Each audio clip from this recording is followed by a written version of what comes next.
they asked me, well, what would happen if Donald Trump were elected to the presidency again? What would that do for American democracy? And I said, Peter, that it would be catastrophic. So next time a MAGA Republican says to you, we're not a democracy, we're a constitutional republic, explain that the two are connected, that a democracy operates within a republic, and also explain to them that the opposite of democracy is a dictatorship. I'm a very proud election denier. I just thought that, with tensions ramping up and with Donald Trump using Hitler quotes in his speeches, what is the alternative to a democracy? Have we really thought about that? I mean, it's clear that many Republicans don't even know what democracy is. They don't care for democracy. People like Marjorie Taylor Greene have said outright, we're not a democracy. And what is a democracy? Well, a democracy is a government in which the supreme power is held by the people and used by them directly or indirectly through representation. And how do people get their power? They vote. So what is the alternative? What is the opposite of democracy? It's tyranny. It's totalitarianism. It's despotism. It's a monocracy or a dictatorship. So you choose. You have democracy or you have dictatorship. Democracy is offered by Joe Biden and the Democrats, and clearly since the traditional Republican Party of your grandparents got overwhelmed and taken over by far-right extremists, MAGA Republicans and fascists, they don't care for democracy. They keep pushing this line. We're not a democracy, we're a constitutional republic. The two are not mutually exclusive. What's really important here is that we understand that our freedoms are being eroded by the very government that we have elected. And so you won't be able to elect a government if Donald Trump has his way, because he will do away with the vote. He's already said he would like to remain in power forever. Taking a leaf out of Vladimir Putin's book, who's been in power for 23 years. Because if you have a capable, competent, smart, tough leader, Russia, China, North Korea, they're not going to want to play with us.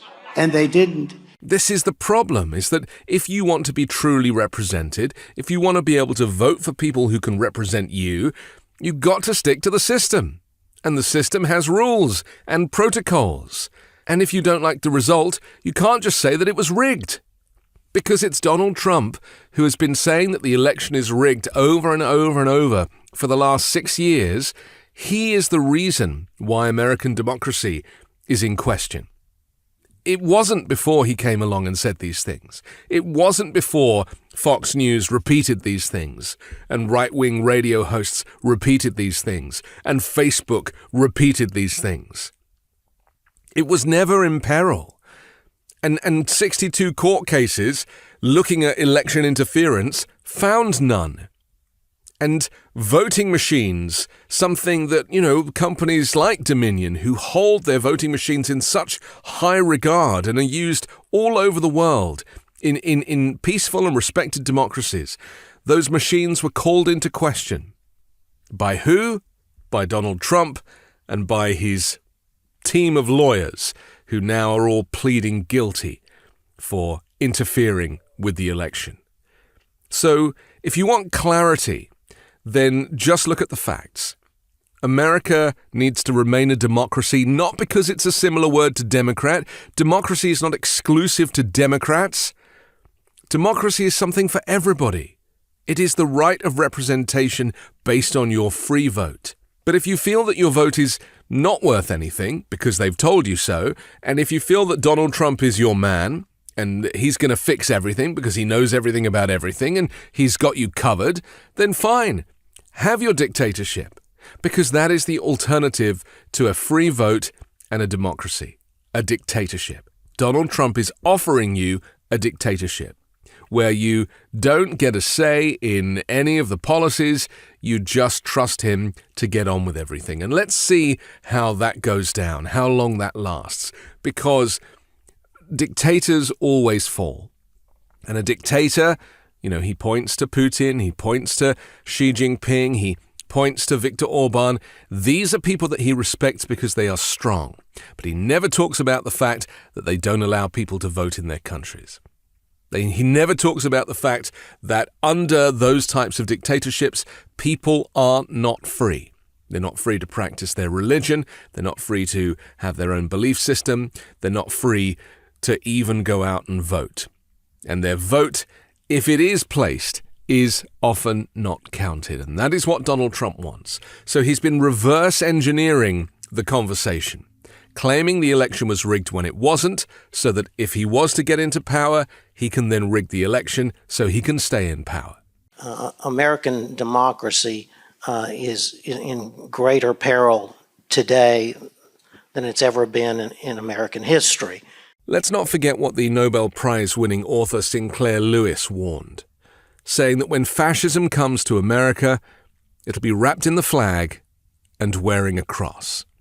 And that's where we're at now. The use of Christian nationalism, religious extremism, and preventing people from being free to practice their religion. The Muslim ban, which he wants to bring back, weaponizing the federal government, shutting down the judiciary, giving everybody a test to see if they can pledge their allegiance to Donald Trump. These are the things that are planned for the next Trump presidency. They are the opposite of democracy, which is a dictatorship.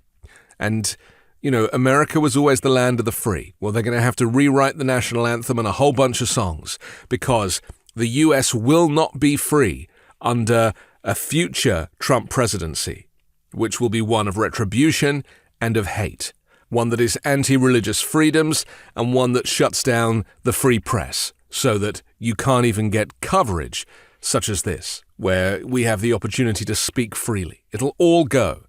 And, they're not hiding this fact. These things are very much in their manifesto for change, whether it be Project 2025, which you can download and read, or whether it be in Donald Trump's speeches. So next time a MAGA Republican says to you, we're not a democracy, we're a constitutional republic, explain that the two are connected, that a democracy operates within a republic, and also explain to them that the opposite of democracy is a dictatorship.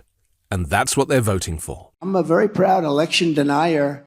I'm Anthony Davis. You can hear me every day on the 5-Minute News podcast, on Wednesdays co-hosting Uncovered, and on Sunday on The Weekend Show with MeidasTouch. Hey Meidas Mighty, love this report? Continue the conversation by following us on Instagram @MeidasTouch to keep up with the most important news of the day. What are you waiting for? Follow us now.